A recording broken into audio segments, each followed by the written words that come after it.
तो हमने कल जहाँ तक किया था आपको वो एक बार बताते हैं कि कल हमने स्टार्ट किया था, कल से ही पूरा कंटिन्यू होगा। जो लिंक है ना वो आपको कल से ही पता चलेगा। तो अगर आप केल्विन साइकिल C3 साइकिल पर समझे हो, कल अगर जो लोग नहीं थे, अगर मैं उन्हें थोड़ा सा जस्ट देना चाहूँ कि हमने क्या किया था, तो we started with Calvin cycle. हमने केल्विन साइकिल स्टार्ट किया था। एज यू नो हम फोटोसिंथेसिस पढ़ रहे हैं, तो फोटोसिंथेसिस के अंदर जैसे हमने देखा था we had two parts, one was dark reaction and one was light reaction. Light reaction हमने देख लिया है, light reaction was nothing but photophosphorylation, non cyclic and cyclic, वो दोनों हमने देख लिया है।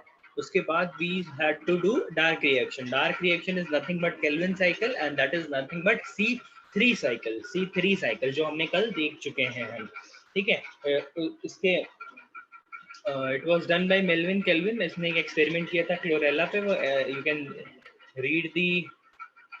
हाँ, केमोऑस्मोटिक थ्योरी तो ठीक है, वो एक कल का अलग टॉपिक हो गया। आई एम स्टार्टिंग विद इधर से C3 से, ठीक है। तो फिर इसने जो एक्सपेरिमेंट किया था वो मैंने अब डिस्कस किया था हमने। फिर कौन कौन से स्टेप्स हुआ करते थे इसमें, कौन कौन से स्टेप हुआ करते थे। And if you know the तीन प्रोसेस होते हैं इसके अंदर, carboxylation, reduction and regeneration of राइबोलोज biphosphate. Okay, फिर हमने ये पता किया था कि भाई ये पूरे प्रोसेस में फोटोसिंथेसिस। अब मुझे ये चीज बताओ, क्योंकि मुझे पता है अभी भी बहुत लोगों को ये समझ रहा होगा कि हम कर क्या रहे हैं। किसी को अगर पता है तो हम कर क्या रहे हैं। When anyone tell कि what we are making, what should be our final product? If we are doing photosynthesis chapter, what should be our final product? Glucose. Correct, glucose should be our final product. ठीक है, तो हमें कैसे ना कैसे करके glucose तक पहुंचना है। तो क्या हम कल ग्लूकोज तक पहुंचे थे? हम पहुंचे थे यहाँ तक 1 PgAl। ये जो यहाँ से 6 फॉस्फोग्लिसरल्डिहाइड होते हैं उनमें से एक निकल जाता है, ठीक है। एक फॉस्फोग्लिसरल्डिहाइड निकल जाता है, ठीक है। ऐसे ही साइकिल रिपीट होती है। 2 फॉस्फोग्लिसरल्डिहाइड हो जाते हैं, टोटल 6 कार्बन हो जाते हैं, तो एक ग्लूकोज मॉलिक्यूल यहाँ से बन जाता है, ठीक है। तो ये था नॉर्मल C3 साइकिल, जब कंडीशंस नॉर्मल होंगी। मैंने एक और चीज अगर आपको याद हो तो एक चीज बताई थी, ये जो यहाँ पे एंजाइम जो यूज होता है, ये वाला जो एंजाइम है रुबिस्को, जिस एंजाइम का नाम है, एंजाइम इस चैप्टर में बहुत इंपॉर्टेंट है। अगर आप एंजाइम मिस कर गए हो तो पूरा ही चैप्टर आप गलत करोगे इसमें, ठीक है। तो यहाँ पर जो भी एंजाइम था रुबिस्को, राइबोलोज बाइफॉस्फेट कार्बोक्सिलेज ऑक्सीजनेज, ठीक है, ये था रुबिस्को का full form, carboxylase and oxygenase. यानी ये एक ऐसा एंजाइम है जो 2 टाइप की एक्टिविटीज दिखाता है। एक तो ये कार्बोक्सिलेशन दिखाता है और एक ये ऑक्सीजनेशन दिखाता है। Carboxylation is nothing but addition of carbon in any reaction, carbon का एडिशन करवाएगा। ऑक्सीजनेशन मतलब किसी भी रिएक्शन में ये ऑक्सीजन का एडिशन करवाएगा, तो डिपेंडिंग, अब जब नॉर्मल कंडीशंस हो, ऑप्टिमम टेम्परेचर, ऑप्टिमम वेदर हो, ऑप्टिमम सब एनवायरमेंटल कंडीशंस हो, तो जो रुबिस्को है वो हमेशा कार्बोक्सिलाइज ही कराएगा, यानी वो कार्बन डाइऑक्साइड के साथ ही कंबाइन होगा। क्यों? बिकॉज इस प्रोसेस में हमें कार्बन फिक्स करना है। हमें नंबर ऑफ कार्बन, जितने हम कार्बन फिक्स कर सकते हैं, कार्बन को फिक्स करना है। That's why we are making glucose ना। ग्लूकोज में 6 कार्बन होते हैं। Different type of glucose are also there, glucose, sucrose, polysaccharide, monosaccharide, काफी टाइप के सुक्रोज होते हैं स्टार्च के फॉर्म में। फिर वो जब स्टोर होता है प्लांट्स के अंदर, तो हम कार्बन को फिक्स करना चाहते हैं, ठीक है। तो हमने इसमें देखा था रुबिस्को। तो C3 जो साइकिल होती है, C3 जो साइकिल होती है, उसमें रुबिस्को एक्ट करता है कार्बोक्सिलेशन के तरीके से, यानी वो कार्बन को ऐड करने के उसमें हेल्प करता है जब कंडीशन ऑप्टिमम होती है। तो ये था केल्विन साइकिल। उसके बाद we had done photorespiration as well ना। कल फोटो रेस्पिरेशन कर लिया था हमने, यस और नो?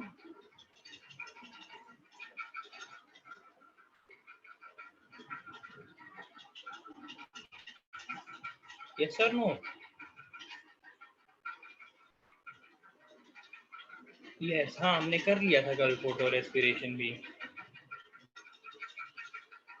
ओके, तो इसमें मैंने क्या बताया था कि जैसे बस photo respiration is a process जो हम करते हैं। रेस्पिरेशन में क्या है कि हम ऑक्सीजन इनहेल कर रहे हैं, कार्बन डाइऑक्साइड रिलीज कर रहे हैं, दिस इज रेस्पिरेशन। बट ये प्लांट्स के लिए हार्मफुल है, बिकॉज इस प्रोसेस में there is no ATP formed, और जो पहले से हमारे फिक्स्ड कार्बन डाइऑक्साइड थे, फिक्स्ड कार्बन, हमने जो कार्बन फिक्स किया था, प्लांट उसी को रिवर्स करके वो कार्बन डाइऑक्साइड रिलीज करने लग जाता है, कार्बन डाइऑक्साइड रिलीज करने लग जाता है। तो इसमें होता क्या है, देखो यार, ड्यूरिंग सच कंडीशंस हमने देखी थी, it is mostly the higher temperature and increase in concentration of oxygen. अगर ये कंडीशंस होंगी तब ये RUBP will start acting as oxygenase, RUBP will start acting as oxygenase. तो ये फिर हमने पूरी रिएक्शन देखी थी कि RUBP ऑक्सीजन से कंबाइन होके फॉस्फोग्लाइकोलेट बनाएगा, देन वो डिफ्यूज होगा, ग्लाइकोलेट बनेगा, ग्लाइऑक्सिलेट बनेगा। देन ये वाला प्रोसेस बहुत इंपॉर्टेंट है, जहाँ पे ग्लाइसिन से जब सीरीन बनता है तो एक कार्बन डाइऑक्साइड का मॉलिक्यूल निकलता है, कार्बन डाइऑक्साइड का मॉलिक्यूल निकलता है। अब मैंने आपको लास्ट टाइम क्या बताया था, लास्ट टाइम मैंने क्या बताया था कल की क्लास में, कि भाई ये जो फोटो रेस्पिरेशन का जो रिएक्शन है, it is a complete waste for the plant, है ना। देखो इसमें कोई एटीपी फॉर्म नहीं हो रहा है, बल्कि इसमें उसकी क्या बोलते हैं, इसमें कोई एटीपी फॉर्म नहीं हो रहा है, ऊपर से जो फिक्स किए हुए कार्बन है वो भी रिलीज कर रहा है, वो फिक्स किए हुए कार्बन है वो भी वो रिलीज कर रहा है। तो ये वाली साइकिल बिल्कुल हेल्पफुल नहीं है। तो इस साइकिल को अवॉइड करने के लिए प्लांट के पास क्या मैकेनिज्म्स हैं, प्लांट के पास क्या मैकेनिज्म है, तो वो हम देखेंगे। बिकॉज इस टाइप की कंडीशन, हायर टेम्परेचर और ऑक्सीजन की प्रेजेंस ज्यादा हो, तो ये कंडीशन तो कहीं भी हो सकती है, तो प्लांट तो फिर वो करने लगेगा। ठीक है, तो उसे कैसे अवॉइड करते हैं प्लांट्स, वो हमें आज देखना है। ओके, तो उसके बाद इसको कैसे अवॉइड, उसको स्टार्ट कैसे करते हैं, it comes from C4 cycle. उसका जो पूरा मैकेनिज्म है C4 साइकिल, उसे हम बोलते हैं C4 साइकिल के नाम से वो जाना जाता है। और जो उसके साइंटिस्ट थे हैच एंड स्लैक, उसके पाथवे से भी जाना जाता है, हैच एंड स्लैक पाथवे।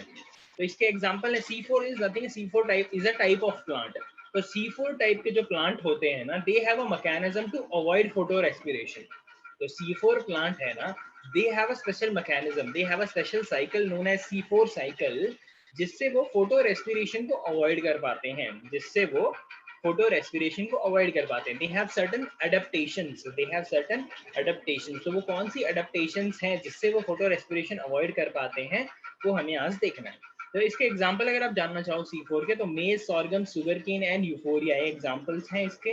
ठीक है, C4 cycle is an adaptation by these plants to avoid photorespiration, या फिर C2 साइकिल। फोटो रेस्पिरेशन को हम C2 साइकिल भी बोलते हैं, बिकॉज जो पहला स्टेबल प्रोडक्ट होता है वो एक 2 कार्बन वाला प्रोडक्ट होता है। ओके, तो अभी यहाँ पे आपको थोड़ा सा इंपॉर्टेंट है, थोड़ा सा आपको यहाँ पर ध्यान देना है कि अडेप्टेशन कैसे हैं प्लांट के अंदर। कि भाई C4 प्लांट ने फोटो रेस्पिरेशन ना करवाने के वजह से, फोटो रेस्पिरेशन को अवॉइड करने के लिए उसने क्या क्या चेंजेस अपने बॉडी में किए हैं। C4 प्लांट्स में फोटो रेस्पिरेशन ना करने के लिए अपनी बॉडी में क्या क्या उसने चेंजेस किए हैं। तो there are two main kind of changes, two main type of changes. सबसे पहला जो C4 प्लांट्स होता है, उसके अंदर हमें 2 टाइप के क्लोरोप्लास्ट मिलते हैं, डाइमॉर्फिक क्लोरोप्लास्ट, यानी 2 अलग अलग टाइप के दिखने वाले क्लोरोप्लास्ट। ठीक है, डाइमॉर्फिक क्लोरोप्लास्ट यही समझते हो, dimorphic is physical resemblance. तो 2 अलग टाइप के दिखने वाले क्लोरोप्लास्ट होते हैं। ये हमने पहले भी डिस्कस किया है, बट फिर से कर लेते हैं। डाइमॉर्फिक क्लोरोप्लास्ट कौन कौन से होते हैं? Number 1 is granal chloroplast, granal GRANL, and other is agranal. Agranal मतलब जिसमें ग्रैना नहीं होगा। ग्रैना अगर आप लोग समझते हो, थैलेकॉइड की बहुत सारा स्टैक, थैलेकॉइड का एक पूरा स्टैक हो, उसको हम ग्रैना बोलते हैं। एक स्टैक दूसरे स्टैक से स्ट्रोमा लैमेली से कनेक्टेड होता है। अब ये चीज अगर आपको नहीं समझ में आ रही है तो आप बिल्कुल भी ध्यान नहीं दे रहे हो क्लास में। Just give me 1 minute.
Okay okay.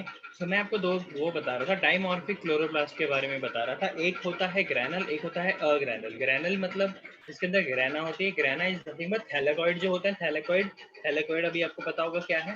Thylakoid के स्टैक को हम ग्रैना बोलते हैं, और बहुत सारे ग्रैना कनेक्टेड होते हैं स्ट्रोमा लैमेली से। तो ये होता है ग्रैनुल क्लोरोप्लास्ट। एक होता है ऐसा क्लोरोप्लास्ट जिसके अंदर ग्रैना नहीं होते, जिसमें ऐसे स्टैक नहीं बना होता थैलेकॉइड का, बल्कि क्या होगा उसमें, सिर्फ और सिर्फ स्ट्रोमा लैमेली होंगे, सिर्फ और सिर्फ स्ट्रोमा लैमेली होंगे, सिर्फ ऐसे एलोंगेटेड स्ट्रक्चर होंगे, स्ट्रोमा लैमेली।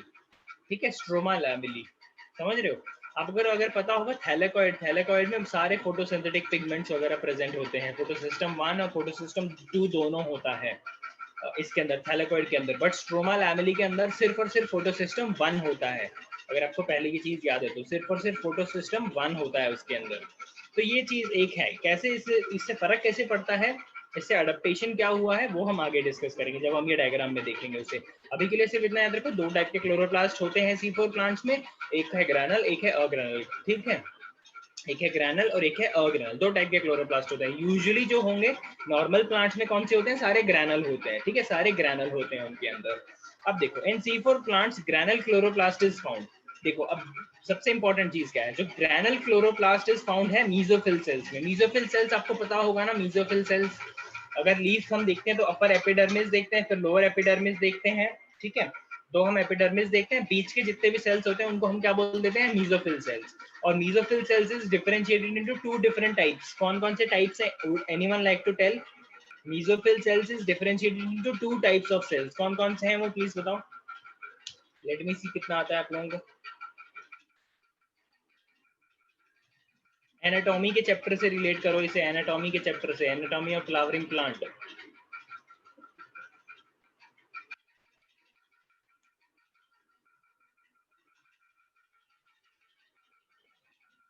मीजोफिल सेल्स दो टाइप के होते हैं, अपर something, lower something, labeled in the diagram as well.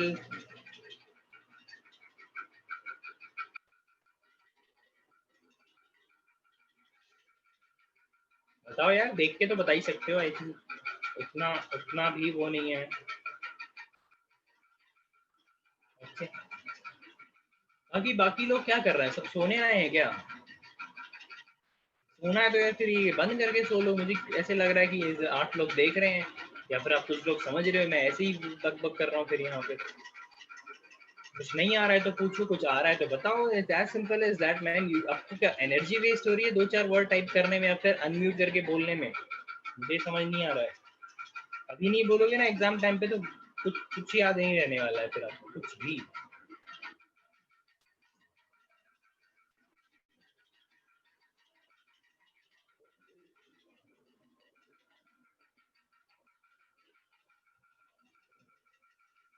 ठीक है, जो ऊपर ये वाला एपिडर्मिस है, नीचे लोअर एपिडर्मिस है, उसके बाद जो ऊपर मेसोफिल, बाकी पूरे मेसोफिल सेल्स होते हैं। मेसोफिल सेल्स के बीच में ये हमारा क्या, वेस्कुलर बंडल एम्बेडेड होता है। वेस्कुलर बंडल एम्बेडेड होता है। ऊपर के सेल्स को पैलिसेड बोलते हैं, नीचे वाले के सेल को स्पॉन्जी पैरेन्काइमा बोलते हैं। स्पॉन्जी पैरेन्काइमा बोलते हैं। ठीक है, फिर ये वेस्कुलर बंडल, वेस्कुलर बंडल के अराउंड होता है बंडल शीथ। बंडल शीथ वेस्ट जस्ट एक it's a type of cell जो वेस्कुलर बंडल के सराउंडिंग में होता है, उसे हम बंडल शीथ बोल देते हैं। सबसे ज्यादा इंपॉर्टेंट चीज एक इसमें ध्यान रखने की है कि भाई जो मीजोफिल सेल्स होते हैं ना, जो मीजोफिल सेल्स होते हैं यानी अपर पैलिसेड एंड स्पॉन्जी पैरेन्काइमा, इनके अंदर कौन सा क्लोरोप्लास्ट होता है, इनके अंदर ग्रैनल क्लोरोप्लास्ट होता है। ठीक है, इनके अंदर ग्रैनल क्लोरोप्लास्ट होता है, GRANAL, ग्रैनल क्लोरोप्लास्ट। इसके अंदर ग्रैनल क्लोरोप्लास्ट होता है, ये इंपॉर्टेंट चीज है। और जो दूसरा टाइप ऑफ वो है क्लोरोप्लास्ट, वो कहाँ होगा, वो होता है बंडल शीथ के अंदर। ये जो वेस्कुलर बंडल के सराउंडिंग में जो सेल्स दिख रहे हैं ब्लैक कलर से जो मैंने बनाए हैं, ये सेल्स के अंदर वो वाला अग्रैनल टाइप ऑफ क्लोरोप्लास्ट होता है। अग्रैनल टाइप ऑफ क्लोरोप्लास्ट होता है। ठीक है, अब मैं आपको एक्सप्लेन करता हूँ कि ये होता क्या है। सबसे पहले तो मॉडिफिकेशन यही है कि एक दो टाइप के क्लोरोप्लास्ट होंगे, अग्रैनल एंड ग्रैनल। ठीक है, उसके बाद एक चीज आती है अडेप्टेशन जो दिखाते हैं, वो क्रैन्स एनाटॉमी दिखाते हैं। एडेप्टेशन जिसको बोलते हैं Kranz anatomy. Kranz anatomy is nothing but, मैंने जो आपको अभी एक्सप्लेन किया कि जो cells of bundle sheath, they are arranged in a wreath like structure। wreath यानी रिंग, तो बंडल शीट के सेल होते हैं एक ring kind of a structure में आ जाते हैं, इसी को बोलते हैं क्रैन्स एनाटॉमी। जो बंडल शीट के सेल्स होते हैं ना, एक रिंग काइंड ऑफ स्ट्रक्चर बना लेते हैं, रिंग काइंड ऑफ स्ट्रक्चर बना लेते हैं, तो उसी को बोलते हैं क्रैन्स एनाटॉमी। उसकी वजह से क्या फायदा होता है प्लांट को, वो हम देखेंगे। ये चीज इंपॉर्टेंट है याद रखने की भाई, ग्रैनल क्लोरोप्लास्ट होते हैं मीजोफिल सेल्स में, ग्रैनल क्लोरोप्लास्ट होते हैं मीजोफिल सेल्स में, अग्रैनल क्लोरोप्लास्ट होते हैं बंडल शीथ में, अग्रैनल क्लोरोप्लास्ट होते हैं बंडल शीथ में।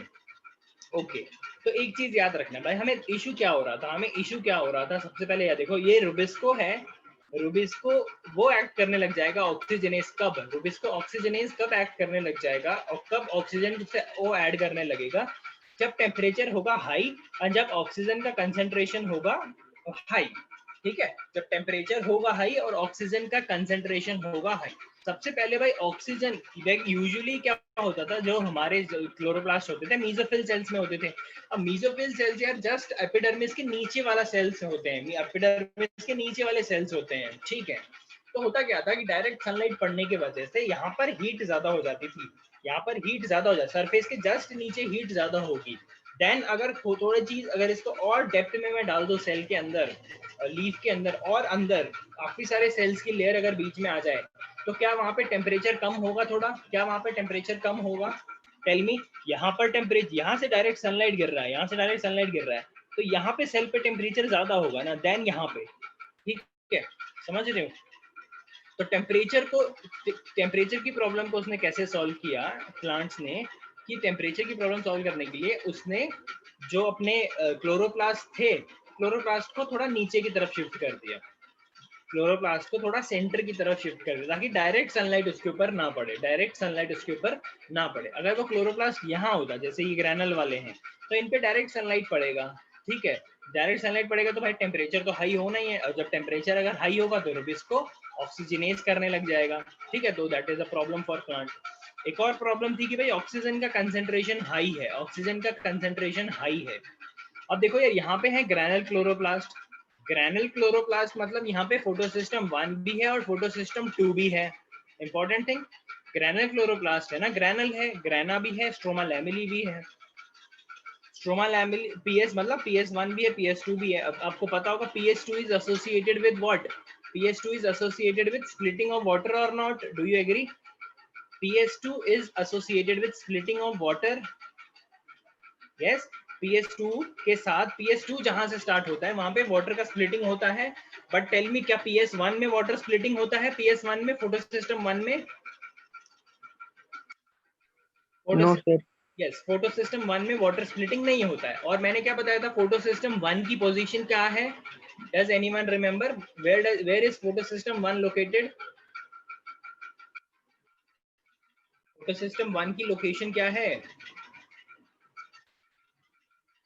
Stroma lamellae, correct. फोटोसिस्टम 1 की जो लोकेशन है वो है स्ट्रोमा लैमेली, स्ट्रोमा लैमेली, जो दो ग्रैनम, दो डिस्क को जोड़ने जो होता है, जोड़ता है जो, वो होता है स्ट्रोमा लैमेली।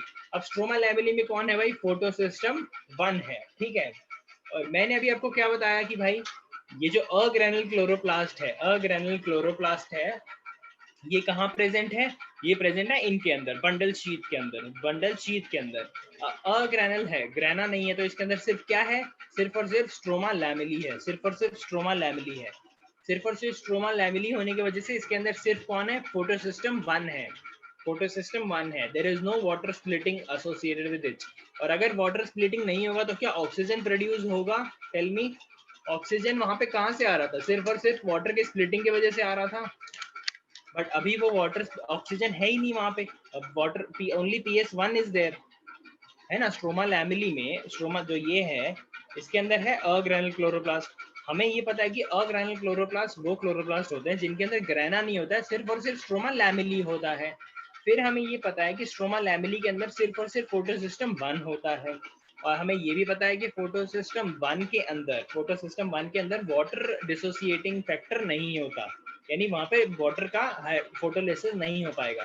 दैट मीन्स यहाँ पे ऑक्सीजन भी प्रोड्यूस नहीं होगा, सिंपल थिंग, यहाँ पे ऑक्सीजन भी प्रोड्यूस नहीं होगा, बल्कि यहाँ पर होगा, बिकॉज यहाँ पे ग्रैनुल क्लोरोप्लास्ट है, यहाँ पे फोटोसिस्टम 1 भी है, 2 भी है, सब है यहाँ पे। तो यहाँ पे ऑक्सीजन प्रोड्यूस होगा, यहाँ पे ऑक्सीजन का कंसेंट्रेशन हाई होगा, यहाँ पे ऑक्सीजन का कंसेंट्रेशन, बिकॉज ये डेप्थ में आ गया है थोड़ा, और इसके पास अग्रेनुल टाइप ऑफ क्लोरोप्लास्ट है, अग्रेनुल टाइप ऑफ क्लोरोप्लास्ट। इसके वजह से O2 का कंसेंट्रेशन यहाँ पे कभी भी हाई नहीं होगा, इसके वजह से O2 का कंसेंट्रेशन कभी भी यहाँ पर हाई नहीं होगा। Yes, no oxygen is there, oxygen नहीं है तो एक प्रॉब्लम हमने सॉल्व कर दी। ऑक्सीजन क्यों नहीं है? बिकॉज यहाँ पे अग्रेनुल क्लोरोप्लास्ट है। अग्रेनुल क्लोरोप्लास्ट में क्या होता है? स्ट्रोमा लैमेली होता है। स्ट्रोमा लैमेली में क्या होता है? फोटोसिस्टम 1 होता है। फोटोसिस्टम 1 में क्या होता है? वाटर डिसोसिएटिंग कंपोनेंट या कॉम्प्लेक्स नहीं होता है। Simple thing. टेम्परेचर की प्रॉब्लम हो रही थी, उसको टेम्परेचर इज हाई, और हाई टेम्परेचर को रिड्यूस करने के लिए हमने क्या किया भाई? जो क्लोरोप्लास्ट को थोड़ा सा नीचे शिफ्ट कर दिया, डायरेक्ट सनलाइट ना पड़े, क्लोरोप्लास्ट को थोड़ा सा हमने नीचे शिफ्ट कर दिया, तो हमारी दोनों प्रॉब्लम यहाँ पर क्या हो गई? सॉल्व। हमारी दोनों प्रॉब्लम क्या हो गई यहाँ पर? सॉल्व। ठीक है, आई होप सबको समझ में आया होगा। अगर प्लीज इसमें अभी भी कोई डाउट है तो please everyone please confirm. If you want कि पूरा टॉपिक रिपीट हो, please tell me, I can repeat, but ये टॉपिक समझना चाहिए, नहीं तो आगे का कोई भी टॉपिक समझ में नहीं आएगा। Tell me. हीट वाला नहीं समझा? अब देखो यार, सिंपल लॉजिक है जयदीप, कि अगर तुम एक सरफेस को रखो काफी देर, एक सरफेस को रखो, ठीक है, मान लो, कंसिडर दिस एन एग्जांपल, ठीक है, अगर मैं इस बॉटल को रख दूं थोड़ी देर के लिए हीट में, तो सबसे पहली चीज क्या हीट होगी? तुम मुझे बताओ। सरफेस हीट होगा ना, कि अंदर का पानी हीट होगा? सबसे पहले सरफेस हीट होगी, फिर वो हीट अंदर जाएगी। सबसे पहले सरफेस हीट होगी, फिर वो अंदर जाएगी। तो सेम थिंग है कि सबसे पहले सरफेस हीट होता है। अगर यहाँ पर क्लोरोप्लास्ट होते, यहाँ पे क्लोरोप्लास्ट होते, ये वाले वैसे हैं वहां पे, बट ग्रैनल है, ग्रैनल होने की वजह से कोई प्रॉब्लम नहीं है उसे। यहाँ पे अगर क्लोरोप्लास्ट होते तो उसे हीट डायरेक्ट मिलता, तो ज्यादा हीट होती, मतलब वो जो रुबिस्को है वहां पे ऑक्सीजनेस के टाइप में काम करने लगता। बट इसने क्या किया? उसने उसको थोड़ा नीचे बिठा दिया। उसने जो अग्रेनुल क्लोरोप्लास्ट है उसको थोड़ा सा नीचे बिठा दिया। नीचे होने की वजह से यहाँ पे बहुत सारी सेल की लेयर्स आ गई, 1 लेयर, 2 लेयर, 3 लेयर, बहुत सारी लेयर्स होंगी सेल की। उससे क्या है? डायरेक्ट सनलाइट नहीं पड़ेगी उस पर, डायरेक्ट सनलाइट नहीं पड़ेगी तो हीट अपने आप कम हो जाएगी। ठीक है सर, दोनों प्रॉब्लम सॉल्व हो चुके हैं। अगर किसी को कोई डाउट है तो प्लीज पूछें, प्लीज पूछें, अदरवाइज मैं क्वेश्चन पूछूंगा। दो ही ऑप्शन है।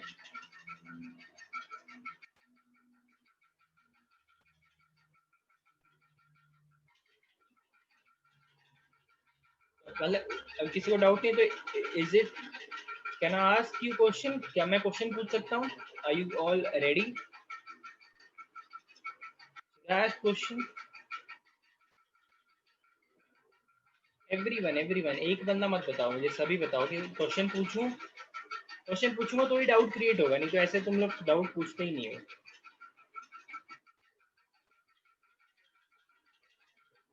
बोल ही नहीं रहा, इतना तो मत डरो यार, मैं वहां पे आके खाने तो वाला नहीं हूँ तुम्हें।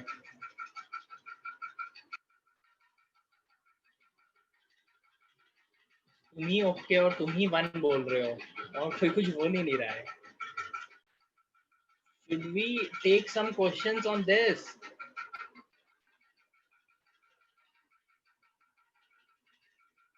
Yes, that is what the addition is ना।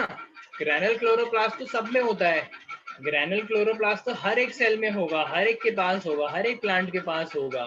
ये एक अडेप्टेशन है। अडेप्टेशन किस चीज का है भाई? उन्होंने ग्रैनल क्लोरोप्लास्ट लिया है वो अपने पास, ग्रैनल क्लोरोप्लास्ट लिया है वो अपने पास, समझे? ग्रैनल क्लोरोप्लास्ट को लिया है अपने पास।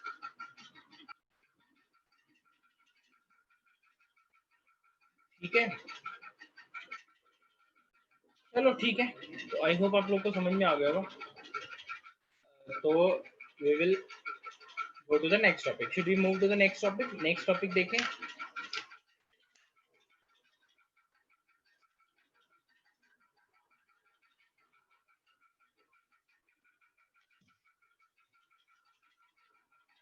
नेक्स्ट टॉपिक,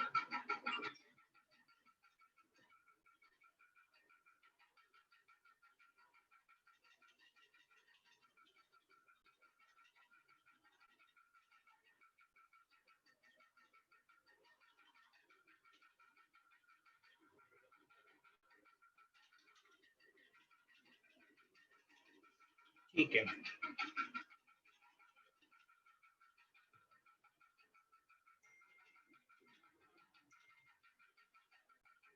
एक मिनट दीजिए।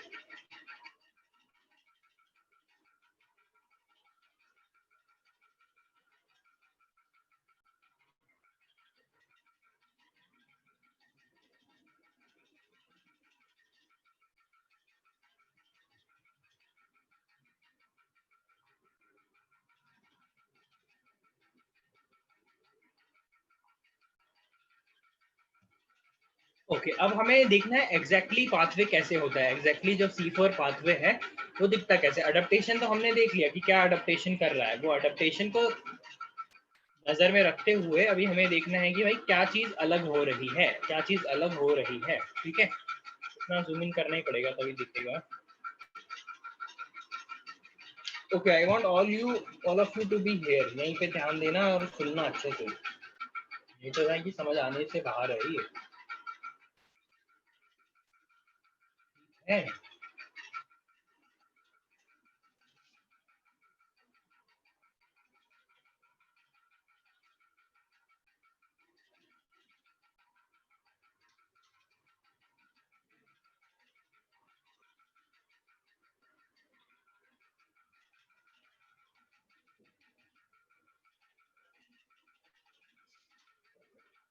ओके सो जो मैं आपको अभी बता रहा हूँ उसको थोड़ा ध्यान से सुनना, ठीक है। C4 पाथवे है, डेफिनेटली क्वेश्चंस एग्जाम में आने वाले हैं, कोई भी अवॉइड नहीं कर सकता है, ये क्वेश्चंस आने वाले हैं। और इसमें नीट में इतने इजी से इजी क्वेश्चन बनते हैं ना, मैं आपको क्या बताऊँ, बहुत इजी क्वेश्चन बनते हैं, डायरेक्ट टू डायरेक्ट क्वेश्चन पूछते हैं, एकदम सिंपल। मतलब मैक्सिमम एक चैप्टर हार्ड लगता है बट अगर आप इसके कंसेप्ट एकदम पॉइंट टू पॉइंट कंसेप्ट समझ गए हो ना, इट इज वेरी इजी।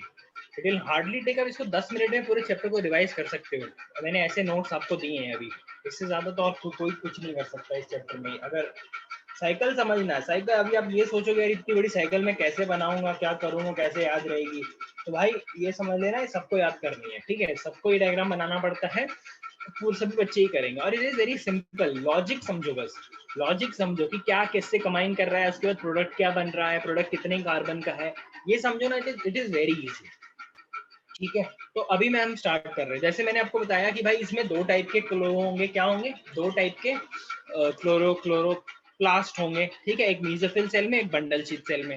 तो अब हम देख रहे हैं C4 साइकिल पाथवे एग्जैक्टली होता कैसे है, एग्जैक्टली होता कैसे है, होता क्या है। देखो भाई ये है एपिडर्मिस की लेयर, ये है हमारी एपिडर्मिस की लेयर, कार्बन डाइऑक्साइड डिफ्यूज करता है अंदर आता है, कार्बन डाइऑक्साइड डिफ्यूज करता है अंदर आता है, ठीक है। जैसे ही कार्बन डाइऑक्साइड एपिडर्मिस से डिफ्यूज होता हुआ अंदर आता है, कार्बन डाइऑक्साइड कंबाइन करता है सर किसके साथ, वाटर के साथ, कार्बन डाइऑक्साइड कंबाइन करता है वाटर के साथ। तो ये रिएक्शन मैंने यहाँ लिखी हुई है, H2O plus CO2 gives H2CO3, ठीक है, H2CO3 मिल जाता है हमें। फिर क्या होता है, ये H2CO3 डिसोसिएट कर जाते हैं, H2CO3 टूट जाते हैं, ब्रेक हो जाता है, ये डिसोसिएट हो जाते हैं H2CO3, और हमें क्या मिलता है, एक H प्लस का आयन मिलता है, H प्लस, और एक मिलता है HCO3। HCO3 is nothing but bicarbonate ion, HCO3 is nothing but bicarbonate ion, हमें मिल जाता है बाइकार्बोनेट आयन। और ये है मेन जो थिंग है, यहाँ से रिएक्शन स्टार्ट होती है बाइकार्बोनेट आयन की, ठीक है। ये चीज समझ में आ गया क्या हुआ। बस भाई एटमॉस्फेयर में कार्बन डाइऑक्साइड बहुत ज्यादा प्रेजेंट है, अंदर आया कार्बन डाइऑक्साइड, कौन सा सेल है, मीजोफिल सेल है, मीजो पोजीशन देखो यार, ये रहा एपिडर्मिस, एपिडर्मिस के जस्ट नीचे कौन है, मीजोफिल सेल्स है, मीजोफिल सेल्स है। मीजोफिल सेल में क्या हुआ भाई, कार्बन डाइऑक्साइड आया, वाटर के साथ कंबाइन किया और बाइकार्बोनेट आयन यानी HCO3 माइनस, HCO3 माइनस उसने बना लिया, ठीक है। अब है हमारे पास HCO3 माइनस, ठीक है। अब HCO3 किसके साथ कंबाइन कर रहा है, PEP के साथ, HCO3 bicarbonate ion is combining with HCO3 में कितने कार्बन है मुझे बताओ, HCO3 में कितने कार्बन है, HCO3 में कितने कार्बन है, HCO3 सिंगल कार्बन, ठीक है, एक ही कार्बन है। फिर है हमारा एक और आता है यहाँ पे PEP, PEP का फुल फॉर्म यहाँ लिखा हुआ है फॉस्फोइनॉल पाइरुवेट, फॉस्फोइनॉल पाइरुवेट। तो क्या होता है, हमारा बाइकार्बोनेट आयन PEP से कंबाइन करता है, carbonate ion is single carbon, PEP is 3 carbon, total हो गए 4 कार्बन। तो जो हमारा पहला कंपाउंड बनेगा OAA, ऑक्सैलो एसिटिक एसिड, ठीक है, OAA oxalo acetic acid is a 4 carbon compound. और ये क्या होता है, किसके प्रेजेंस में होता है, एक एंजाइम है जिसका नाम है PEPCO, यानी PEP तो सेम है, फॉस्फोइनॉल पाइरुवेट कार्बोक्सिलेज, इस एंजाइम का नाम है PEP कार्बोक्सिलेज यानी फॉस्फोइनॉल पाइरुवेट कार्बोक्सिलेज। ये एंजाइम क्या करता है, HCO3 और PEP को कंबाइन करके क्या बना देता है, oxaloacetic acid, oxalo acetic acid. फिर क्या होता है भाई, oxalo acetic acid reaction undergo करता है थोड़ी बहुत, उसके बाद ऑक्सैलो एसिडिक कन्वर्ट हो जाता है किसमें, मैलिक एसिड में। ऑक्सैलो एसिडिक एसिड किसमें कन्वर्ट हो जाता है, मैलिक एसिड में, MALIC, मैलिक एसिड। कई प्लांट्स में ऐसा ऑब्जर्व किया गया है कि कभी कभी सिर्फ मैलिक एसिड नहीं बनता, बट जो ऑक्सैलो एसिडिक एसिड, मैंने यहाँ पे एरो करके लिखा हुआ है कि oxaloacetic acid sometime gets combined with ammonia, NH3 के साथ कंबाइन कर जाता है और रिएक्शन हो जाती है अमाइनेशन रिएक्शन हो जाती है, और जो प्रोडक्ट हमें निकल के आता है वो होता है एस्पर्टिक acid. Instead of malic acid हमें यहाँ पे क्या मिल जाता है, एस्पर्टिक एसिड। ये कुछ प्लांट्स में होता है, बाकी प्लांट्स में मैलिक एसिड निकलता है। ठीक है, अब क्या होगा भाई, मैलिक एसिड बन गया, मैलिक एसिड बन गया। मैलिक एसिड डिफ्यूज करेगा किसके अंदर, बंडल शीथ सेल के अंदर। बंडल शीथ मीजोफिल सेल से निकल के अब वो कहाँ घुस गया है, बंडल शीथ सेल में घुस गया है, बंडल शीथ सेल में घुस गया है। अब देखो भाई, malic acid is a 4 carbon compound. अब मैलिक एसिड क्या होने वाला है, डिसोसिएट होने वाला है। मैलिक एसिड 4 कार्बन कंपाउंड है, डिसोसिएट हो जाएगा। डिसोसिएट यानी ब्रेक डाउन हो जाएगा। तो मैलिक एसिड ब्रेक डाउन हो जाएगा, सबसे पहले तो एक कार्बन डाइऑक्साइड रिलीज करेगा। सबसे पहले क्या करेगा, एक कार्बन डाइऑक्साइड रिलीज करेगा, CO2 कार्बन डाइऑक्साइड रिलीज करेगा, और फिर एक 3 कार्बन कंपाउंड बना देगा जिसका नाम है पायरुविक एसिड। एक 3 कार्बन कंपाउंड बना देगा जिसका नाम है पायरुविक एसिड। ठीक है, पायरुविक एसिड क्या करेगा, फिर डिफ्यूज हो जाएगा वापस से मेसोफिल सेल में। फिर पायरुविक एसिड क्या करेगा, पायरुविक एसिड रीजनरेट होगा। Pyruvic acid undergo regeneration to form what, phosphoenolpyruvate, phosphoenolpyruvate. ठीक है, इससे ये बनता है, बट इससे ये बनने के लिए हमें क्या लगता है, ATP लगता है। अब यहाँ पर ध्यान रखना, पायरुविक एसिड से क्या बन रहा है, फॉस्फोइनॉल पायरुवेट। ठीक है, इसके लिए एनर्जी कंज्यूम करनी पड़ती है इस प्रोसेस के लिए। ठीक है, बिकॉज हमें PEP लगेगा ना, फॉस्फोइनॉल पायरुवेट अगर नहीं मिलेगा तो रिएक्शन कंटिन्यू नहीं हो पाएगी। रिएक्शन कंटिन्यू नहीं हो पाएगी तो हमें ये रीजनरेट तो करना है। ये रीजनरेट करने के लिए हमें एनर्जी सिंथेसाइज, हमें फॉस्फेट लगेगा ना, फॉस्फोइनॉल पायरुवेट है, फॉस्फो, ये हमारे पास क्या है, देखो ना, सिंपल लॉजिक, हमारे पास है पायरुविक एसिड या फिर पायरुवेट मान लो इसे, हमारे पास फॉस्फो पायरुविक एसिड है, पायरुविक एसिड है, पायरुवेट मान लो। हमें क्या ऐड करना है, हमें इसको बनाना है फॉस्फोइनॉल पायरुवेट, फॉस्फोइनॉल पायरुवेट। तो फॉस्फो ग्रुप ऐड करना है, फॉस्फो यानी फॉस्फेट ग्रुप इसमें ऐड करना है। फॉस्फेट ग्रुप ऐड कहां से करेंगे, जब हम ATP का ब्रेकडाउन करेंगे। ATP का एक बार ब्रेकडाउन होता है, बनता है ADP, एडेनोसिन डाइफॉस्फेट। एक और बार ब्रेकडाउन होता है तो बनता है adenosine monophosphate, adenosine monophosphate, ATP and AMP। तो यहाँ पर क्या हो रहा है, 2 फॉस्फेट जुड़ते हैं, ATP कंबाइन कर, ATP टूट जाता है, ATP की यूज करके कन्वर्ट हो जाता है AMP में, और फॉस्फेट जुड़ जाते हैं इसमें फॉस्फेट जुड़ते ही हमें मिल जाता है हमारा PEP वापस, हमें मिल जाता है हमारा PEP वापस। ठीक है, फॉस्फोइनॉल पायरुवेट हमें वापस मिल जाता है। ठीक है, अब देखो, अब यहाँ पे मेन जो इंपॉर्टेंट चीज थी वो क्या थी, हमें करना क्या है, हमें फाइनली करना तो C3 साइकिल ही है ना, because C3 cycle will give glucose. ये ऊपर जितना भी हमने किया, क्या यहाँ पे हमें ग्लूकोज मिला, नहीं भाई, ग्लूकोज नहीं मिला हमें यहाँ पे। तो बट हमारा मेन मुद्दा क्या है, हमारा मेन मोटिव क्या है, हमें ग्लूकोज प्रोड्यूस करना है। ग्लूकोज प्रोड्यूस करना है कि नहीं, ग्लूकोज प्रोड्यूस करने के लिए क्या होगा, देखो ये रहा हमारा बंडल शीट सेल, यहाँ पे कौन से वाले गए, अग्रैनुल क्लोरोप्लास्ट अवेलेबल है यहाँ पे, हमारे अग्रैनुल क्लोरोप्लास्ट अवेलेबल है ना, अग्रैनुल क्लोरोप्लास्ट है यहाँ पे। तो देखो, मैलिक एसिड जब ब्रेक डाउन करता है और एक कार्बन डाइऑक्साइड रिलीज कर देता है, ये कार्बन डाइऑक्साइड को कौन ले लेता है भाई, ये कार्बन डाइऑक्साइड ले लेता है रुबिस्को। अब जैसा मैंने बताया कि बंडल शीट में कैसी कंडीशंस हमने कर दी है, बंडल शीट सेल में हमने कैसी कंडीशन कर दी है रुबिस्को के लिए, हमने एक तो बंडल शीट में डाल दिया, उसकी वजह से टेम्परेचर रिड्यूस हो गया, ऊपर से यहाँ पे ऑक्सीजन प्रोड्यूस होना नहीं है, ऑक्सीजन यहाँ पे प्रोड्यूस होगा नहीं।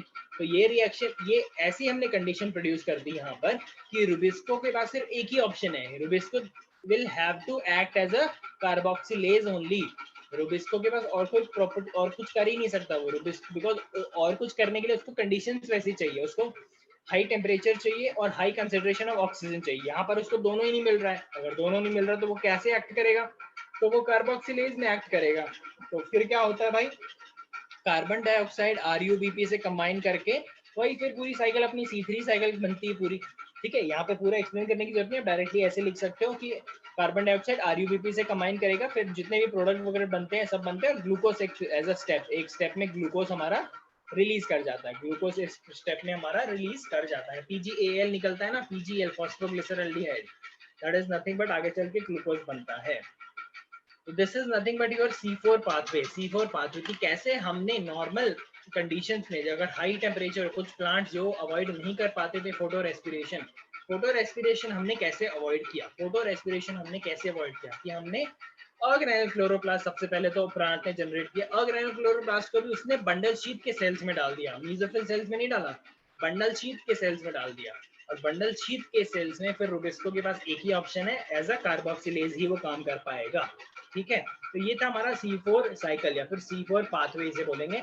इसके जितने भी पॉइंट्स हैं जो मैं बताता हूँ आपको डायग्राम देख के, वो सब नीचे लिखा हुआ है। बाई चांस अगर आप किसी भी पॉइंट को मिस कर जाते हो, अगर आप खुद से जब जैसे अगर ये खुद से आप साइकिल पढ़ोगे इसको, आई होप आपको पढ़नी चाहिए, दैट्स योर चॉइस। आप नहीं पढ़ोगे तो आपको जब एग्जाम जिस दिन होगा उससे एक दिन पहले याद करोगे कि हाँ सर ने बोला था ये पढ़ लेता हूँ, बिकॉज एंड मोमेंट पे याद होना इट इज इम्पॉसिबल। और ये क्वेश्चन अगर नहीं आया ना तो मेरे पास आ जाना आप। ये वाला क्वेश्चन C4 साइकिल नहीं आई, मेरे पास आ जाओ। क्यों नहीं आई मैं बताऊंगा क्यों नहीं आई। 100% गारंटी के साथ ये वाला साइकिल आना ही आना है, 100%, और कोई चीज ही नहीं है, यही आएगा। बहुत इंपॉर्टेंट है, इसे याद करना पड़ेगा। C3 आता है, C4 आता है, दो ही आते हैं, C3 C4, बस इन दो के अलावा कुछ नहीं आएगा। ये पूरा समझ में आ गया आपको? इसमें कोई डाउट है तो प्लीज जल्दी से जल्दी कंफर्म करो, जल्दी से जल्दी कंफर्म करो अगर इसमें कोई डाउट है तो। इसमें कोई डाउट है तो कंफर्म करो। स्कूल एग्जाम में तो डेफिनेटली आना है, और नीट में तो सारे क्वेश्चन इसी से बनते हैं भाई, सारे क्वेश्चन इसी बनते हैं। कौन से स्टेप में कार्बन डाइऑक्साइड रिलीज होता है, यहाँ पे पूछ लेंगे तुमसे। ये वाला देखो, पेन चेंज करता हूँ, ये क्वेश्चन, कौन से स्टेप में C4 साइकिल के कार्बन डाइऑक्साइड रिलीज होता है? जब मैलिक एसिड से मैलिक एसिड बनता, जब OA से मैलिक एसिड बनता है, या फिर पायरुविक एसिड से फॉस्फोइनॉल पायरुवेट बनता है, या फिर मैलिक एसिड से पायरुविक एसिड बनता है, कौन से स्टेप में निकलता है कार्बन डाइऑक्साइड? उस टाइम पे गुम जाओगे तो यहाँ आंसर है उसका, मैलिक एसिड से जब पायरुविक एसिड बनता है तब कार्बन डाइऑक्साइड रिलीज होता है। ऐसे क्वेश्चन आएंगे आपके नीट में, और पूरी की पूरी साइकिल पूछी जाएगी आपके स्कूल एग्जाम्स में। ठीक है, तो एक बार चैप्टर पढ़ के, अगर नीट के लिए सीरियस हो ना, एक बार मुझसे जब चैप्टर पढ़ लेते हो, जाके थोड़े बहुत नीट अटेम्प्ट करो ना, अटेम्प्ट करोगे तब तो पता चलेगा। अब ऐसे तो हवा में घूमते रहोगे कि हाँ नीट जब आएगा तब देखेंगे, तो कुछ नहीं होना। चैप्टर पढ़ लिया, मैंने पढ़ा दिया, आपने एक बार रिवाइज कर लिया, नोट्स मेरे देख लिए, खोलो बुक, कोई भी खोलो बुक, पढ़ो उसको, करो क्वेश्चन वगैरह, क्वेश्चन करो, तभी तो अब पता चले कितने पानी में हो आप लोग। आपको लेवल नहीं पता बाकी बच्चों का, आप जो आपके साथ compete कर रहे हैं आज की डेट में, उनका क्या है। ठीक है, बहुत कंपटीशन है, अभी से लाइटली मत लो इसे। ठीक है, ये चीज समझ में आ गई। Should we move to the next topic?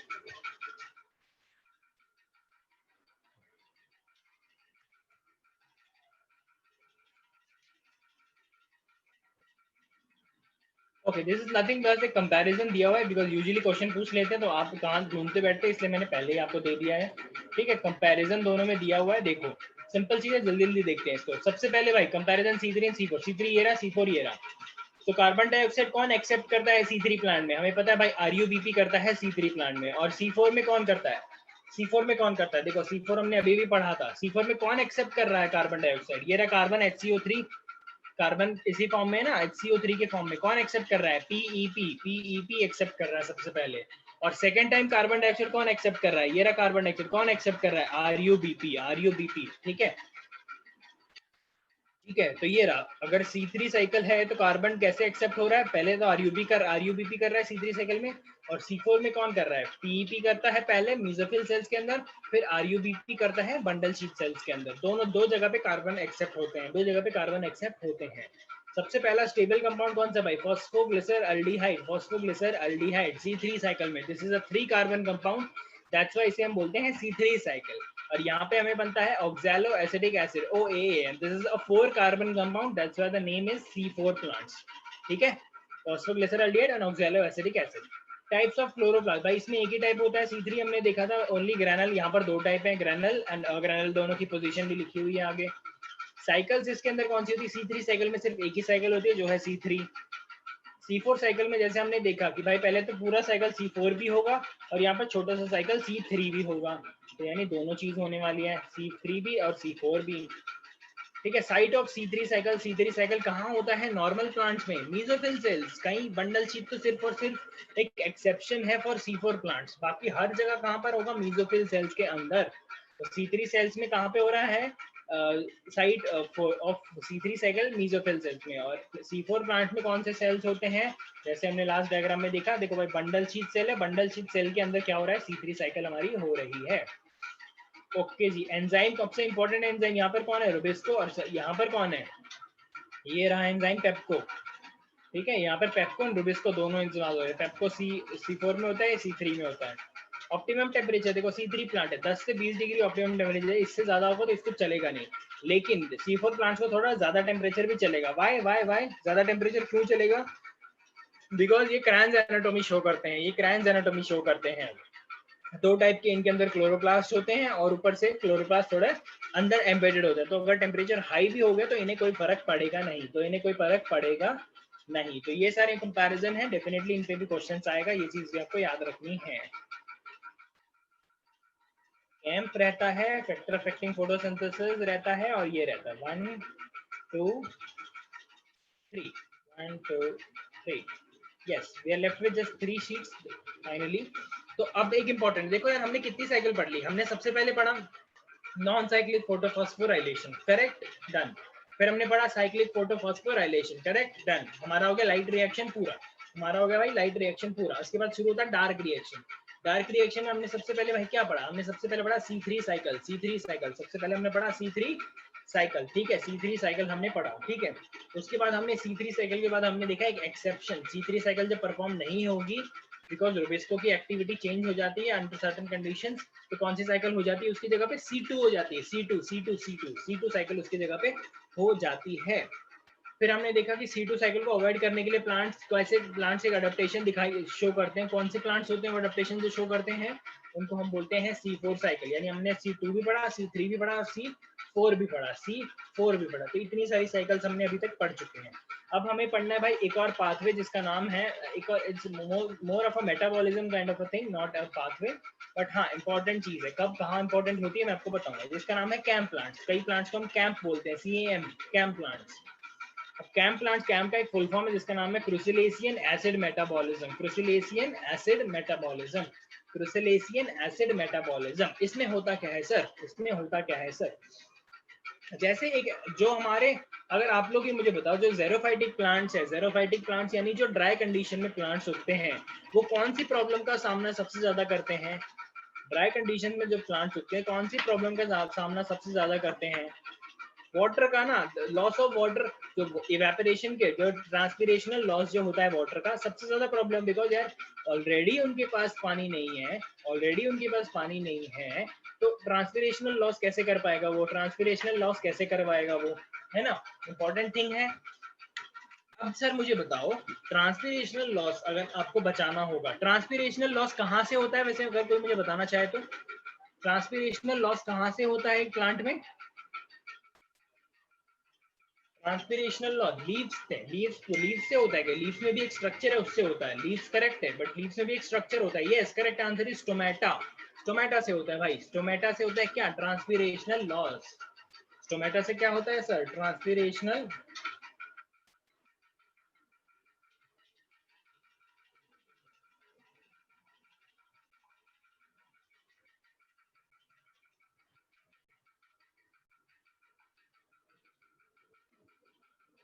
Okay, मैं क्या बता रहा था? हाँ, तो कहाँ थे हम? Sorry, get confuse.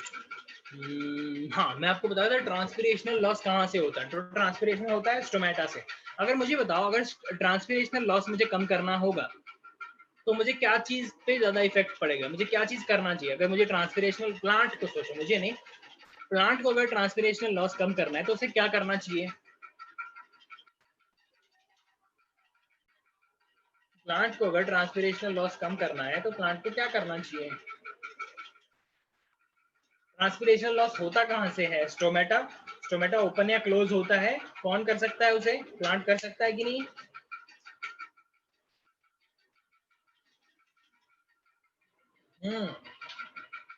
स्टोमेटा को ओपनिंग एंड क्लोजिंग कंट्रोल करो। स्टोमेटा का ओपनिंग क्लोजिंग कंट्रोल करो भाई। अब मुझे बता सबसे ज्यादा ट्रांसपिरेशनल लॉस, क्यूटिकल तो it's an adaptation, yes cuticle is correct but it's an adaptation, बाकी वो stomata closing and opening it's hand, plant के हाथ में होता है। अब मुझे ये बताओ भाई सबसे ज्यादा ट्रांसपिरेशनल लॉस डे में होता है कि नाइट में होता है? सबसे ज्यादा ट्रांसपिरेशनल लॉस डे में होता है कि नाइट में होता है भाई? डे में होता है। तो हम क्या चाहेंगे, जो हमारे जो नॉर्मल प्लांट्स हैं वो तो भाई डे में ओपन रहते हैं और नाइट में क्लोज कर लेते हैं स्टोमेटा अपने, है ना। नाइट में बिकॉज यार टेम्परेचर ऑलरेडी कम हो जाता है और बाहर का टेम्परेचर उतना हाई नहीं होता है, ट्रांसपिरेशनल लॉस उतना नहीं होता है जो प्लांट को हार्म कर पाए। ठीक है जी। अब मुझे बताओ अगर जेरोफाइटिक प्लांट को ये पानी के ट्रांसपिरेशनल लॉस को अगर रिड्यूस करना है तो उसे अपना स्टोमेटा कब बंद रखना चाहिए, कब खोलना चाहिए? उसको अपना स्टोमेटा कब बंद रखना चाहिए, कब खोलना चाहिए, ये बताओ।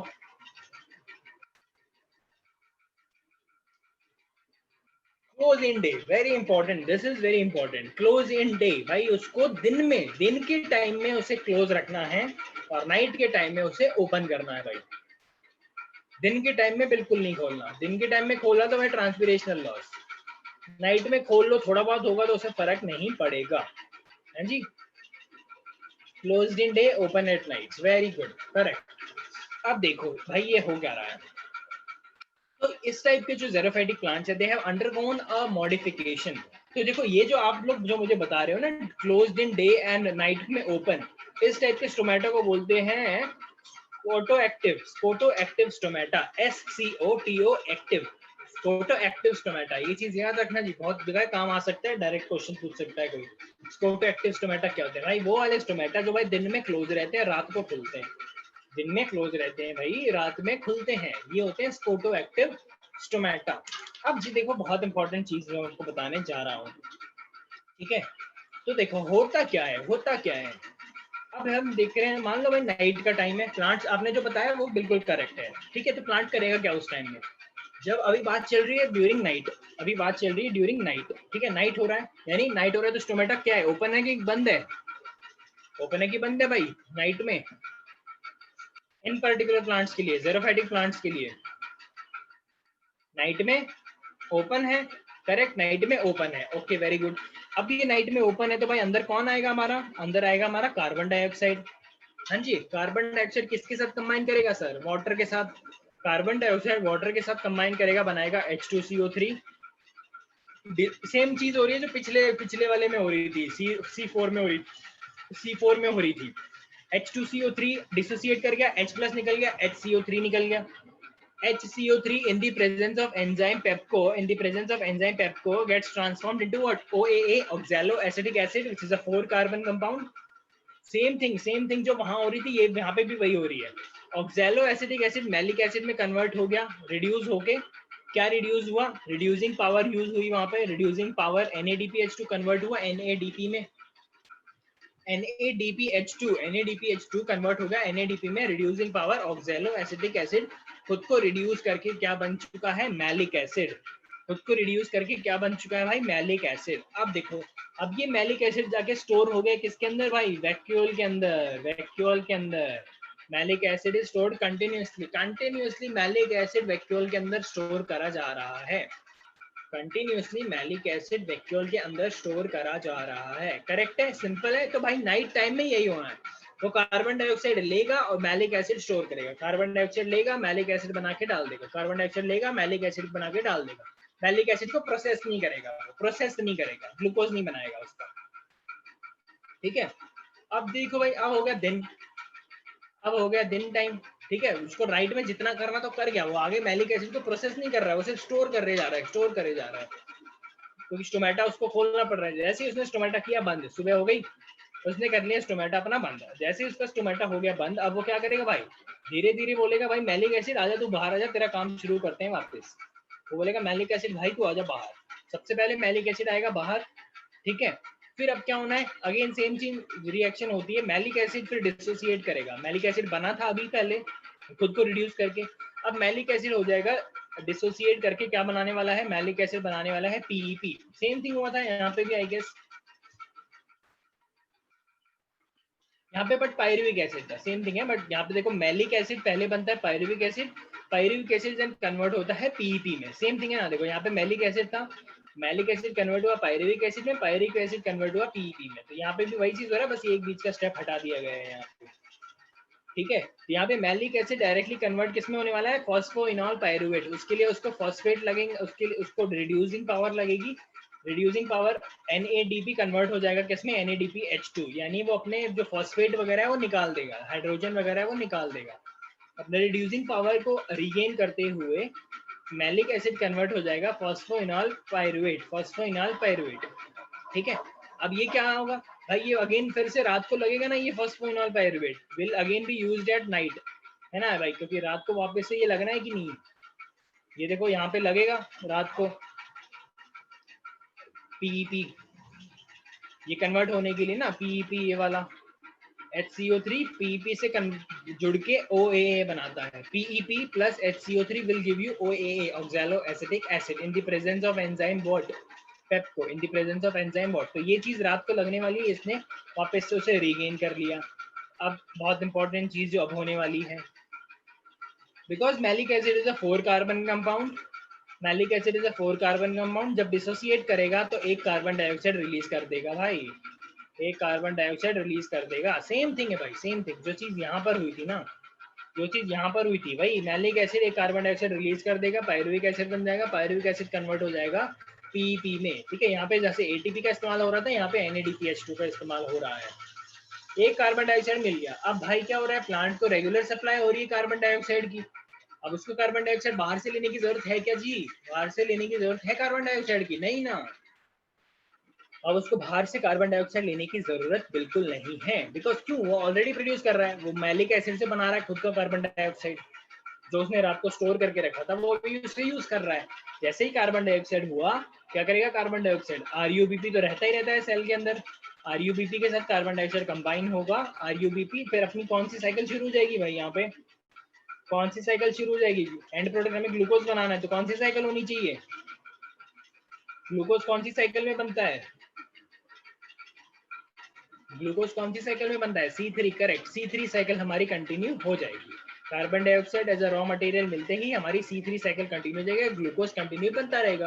तो दिन में अगर स्टोमेटा क्लोज्ड भी है, दिन में अगर स्टोमेटा क्लोज्ड भी है, तो ग्लूकोज तो बन रहा है, फूड तो बन रहा है, फूड तो बन रहा है कंटिन्यूअसली, तो एनर्जी मिलती रहेगी उसको, करेक्ट, डन। कैंप पाथवे समझ में आया आप लोगों को, कैंप पाथवे समझ में आया, अडप्टेशन है ज़ेरोफाइटिक प्लांट्स का। Is it clear? Is it clear? Is it clear? Any doubt? Please confirm. Any doubt? Please confirm. Simple था ना ये वाला बिल्कुल?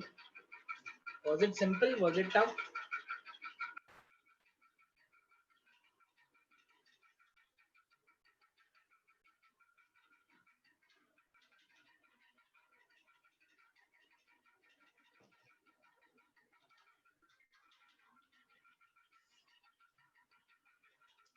फोटोसिंथेसिस के लिए सनलाइट तो चाहिए ना भाई,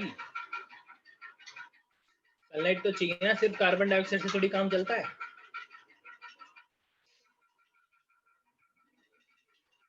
ठीक है, सनलाइट चाहिए होती है, इसलिए तो, नहीं तो रात को रात में कन्वर्ट नहीं करने लग जाता वो, रात में नहीं करना उसे कन्वर्ट, उसे दिन में लाइट भी तो चाहिए भैया, लाइट बढ़ेगी तभी इलेक्ट्रॉन एक्साइट करेंगे, तभी ATP NADPH2 बनेगा, वही ATP NADPH2 C3 साइकिल में यूज होगा। एवरीथिंग इज लिंक्ड यार, स्टार्टिंग से नॉन साइक्लिक फोटोफॉस्फोराइलेशन से शुरू हो जाओ, very long process, okay sir, समझ गए हो गया, simple plus complex is equal to very simple, है ना।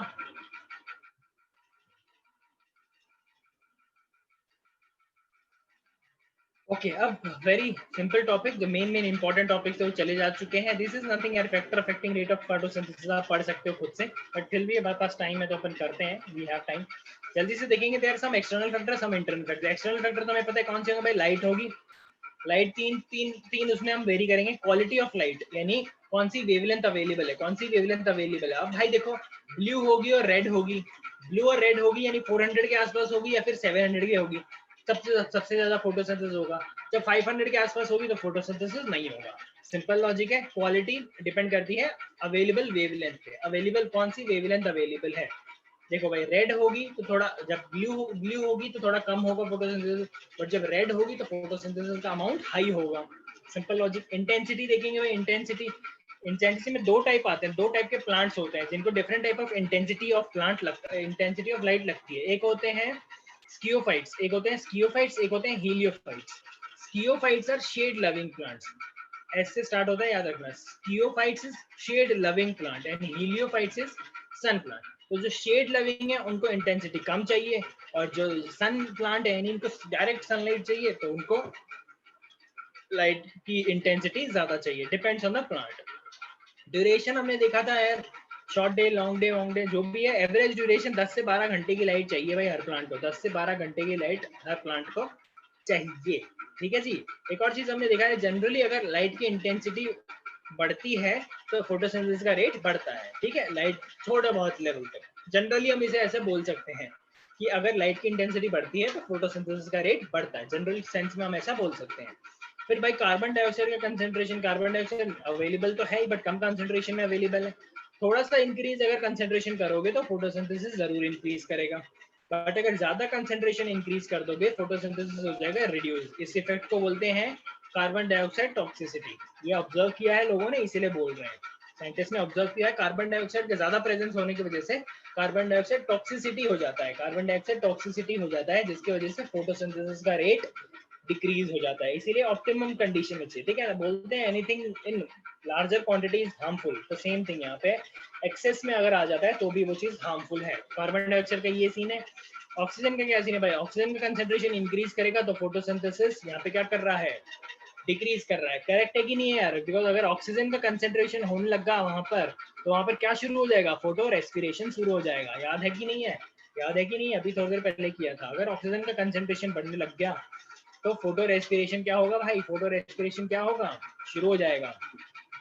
ठीक है, इसलिए ऑक्सीजन का कंसेंट्रेशन अगर बढ़ता है तो फोटोसिंथेसिस का रेट कम हो जाता है। फिर आ जाता है भाई अपना टेम्परेचर, थोड़ा सा बढ़ेगा तो फोटोसिंथेसिस इंक्रीज करेगा, बिकॉज जो एंजाइमेटिक एक्टिविटी होती है वो थोड़ा हायर टेम्परेचर चाहती है। हायर एंजाइमेटिक एक्टिविटीज यानी प्लांट की जो मेटाबॉलिक एक्टिविटीज है ना, थोड़े से हायर टेम्परेचर पे परफेक्टली एक्ट करती है। थोड़े से हायर टेम्परेचर पे सारी एंजाइमेटिक एक्टिविटीज परफेक्टली होती है। बट अगर वो टेम्परेचर ज्यादा ही हाई हो जाता है, अगर वो टेम्परेचर ज्यादा ही हो जाता है तो फोटोसिंथेसिस हो जाता है, गिर जाता है। भाई स्टोमेटा बंद हो जाते हैं, टेम्परेचर ज्यादा होते ही स्टोमेटा हो जाते हैं हमारे बंद, स्टोमेटा हो जाते हैं बंद। स्टोमेटा बंद होते ही भाई कार्बन डाइऑक्साइड नहीं आएगा तो फोटोसिंथेसिस का प्रोसेस रुक जाएगा पूरा। Simple logic. भाई वाटर तो रॉ मटेरियल है ही,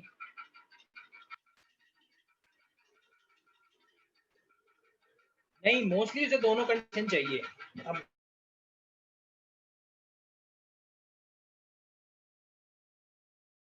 हाई होना चाहिए सॉरी, एंड ऑक्सीजन का कंसंट्रेशन भी हाई होना चाहिए। भाई वाटर देखो क्या है, वाटर तो एसेंशियल है ही, वाटर अगर अवेलेबल नहीं होगा तो रॉ मटेरियल अवेलेबल नहीं होगा। वाटर तो जरूरी है वाटर स्प्लिटिंग के लिए, वाटर स्प्लिटिंग नहीं होगा तो भाई नॉन साइक्लिक फोटोफॉस्फोराइलेशन कैसे होगा भाई, तो वाटर पे तो पूरा प्रोसेस ही डिपेंडेंट है, तो वाटर पे आप नहीं बोल सकते, वाटर का रॉ मटेरियल है, चाहिए ही चाहिए। आवाज आ रही है ना आप लोगों को, मेरे को एक नोटिफिकेशन आया था कि your internet is not stable something, बस कंफर्म आप लोग को आवाज आ रही है, तो लैग वैग तो नहीं कर रहा।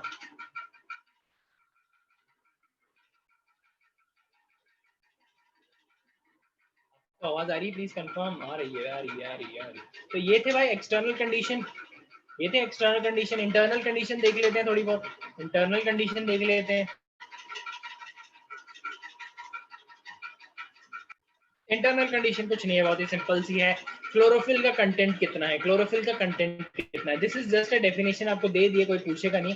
असिमिलेटरी नंबर बोलते हैं इसे, असिमिलेटरी नंबर बोलते हैं, इसका एक जस्ट अ डेफिनेशन है, इसका कोई सेंस नहीं है यहाँ पे आने का।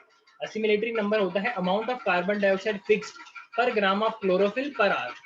ठीक है, this is just a definition कि कितना कार्बन डाइऑक्साइड फिक्स हो रहा है कितने ग्राम ऑफ क्लोरोफिल यूज करते हुए कितने घंटे में। ठीक है, हर घंटे में कितना यूज होता है। तो क्लोरोफिल का कंटेंट पे डिपेंड होता है, एक इंटरनल फैक्टर आ जाता है।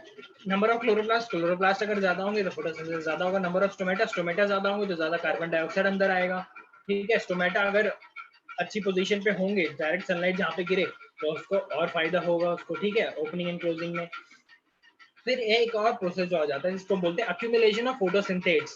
Photosynthesis is nothing but photosynthesis के दौरान फाइनल प्रोडक्ट क्या मिलता है हमें? ग्लूकोज मिलता है, सुक्रोज मिलता है।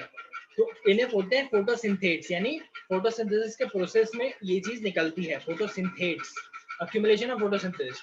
तो जब ये फोटोसिंथेट्स की अक्यूमुलेट ज्यादा हो जाते हैं, मतलब ग्लूकोज बहुत हो जाता है प्लांट के अंदर, तो रेट ऑफ फोटोसिंथेसिस गिर जाता है। बिकॉज यार अभी तक खाना पड़ा है उसके पास, तो फिर और खाना क्यों बना रहा है? वो उसको स्टोर कहाँ पे करेगा? सिंपल लॉजिक है ना। ऑलरेडी उसके पास बहुत सारा सुक्रोज एंड ग्लूकोज पड़ा हुआ है, तो फोटोसिंथेसिस वो क्यों करेगा? तो फोटोसिंथेसिस का रेट अपने आप डिक्रीज हो जाता है। तो this is these are the internal factors. तो आपको इंटरनल एक्सटर्नल दोनों करके लिखोगे ना, तो आपको ज्यादा मार्क्स फेच करेंगे। सिंपल लॉजिक है, ज्यादा मार्क्स आपको मिलेंगे।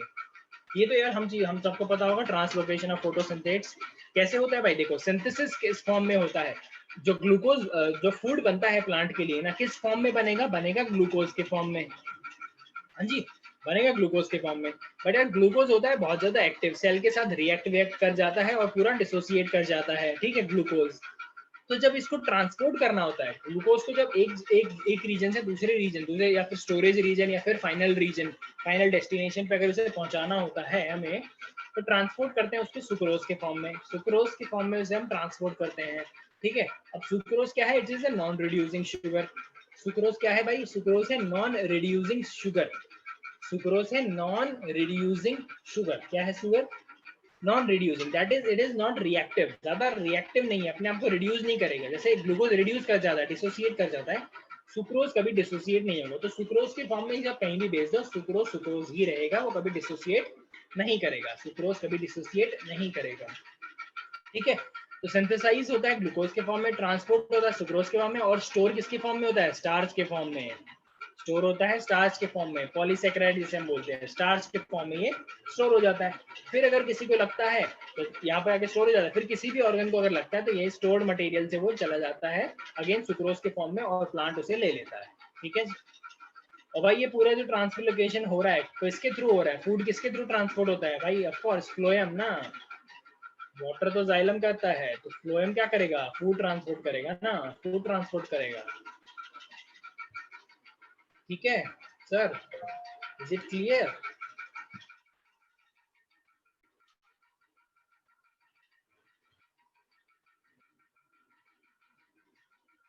अब्जॉर्ब किस फॉर्म में करता है? ग्लूकोज। वो फिर शुगर किसी के फॉर्म में भी कर लेगा। तो यस, मोस्टली ग्लूकोज ओनली। वो किसी भी फॉर्म में कर लेता है उसे।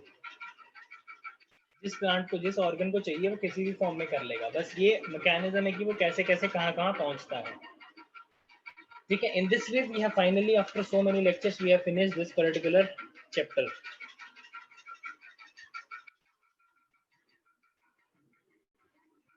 इसमें कोई डाउट है?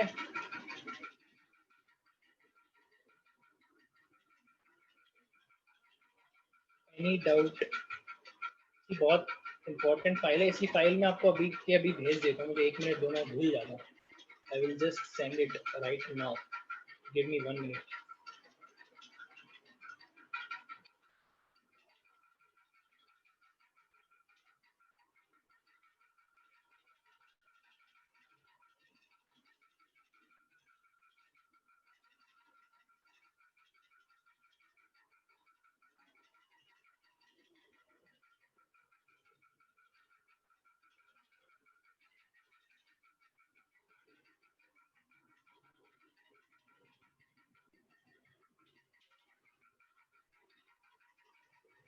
Yeah, next chapter but not today. We will do the next chapter in next class. अपना इस यूनिट का सिर्फ रेस्पिरेशन चैप्टर रहता है ना, तो we will start with respiration in the next chapter, then we will finish respiration, then we will finish हमारे 2 pending chapters, biomolecules and structural organization in animals something. वो 2 फिनिश करने हैं हमें, रेस्पिरेशन फिनिश करना है 3, और फिर वो जो आखिरी यूनिट है हमें वो फिनिश करनी है बाय दिसंबर एनी हाउ, ठीक है। इसके बाद हम थोड़ा चैप्टर फास्ट लेंगे, जल्दी करेंगे, ठीक है। फाइल मैंने शेयर कर दी है। आई होप एम्बिशन बैच पे करिए, सारे हैं ही एम्बिशन में शायद। जिसको नहीं मिली, अगर किसी को नहीं मिलती है मुझे मैसेज कर देना, ठीक है। Thank you so much for joining. आज के लिए वी विल स्टॉप हेयर, ठीक है, बिकॉज ऑलरेडी बहुत ज़्यादा स्ट्रेसफुल है। आप इसी को रिवाइज करो, अगर 10-15 मिनट्स हैं आप लोगों के पास, ठीक है, please revise it now only. मैंने शीट ऑलरेडी भेज दी है, एक बार खुद से देखो उसे, okay. Thank you so much for joining, have a nice day.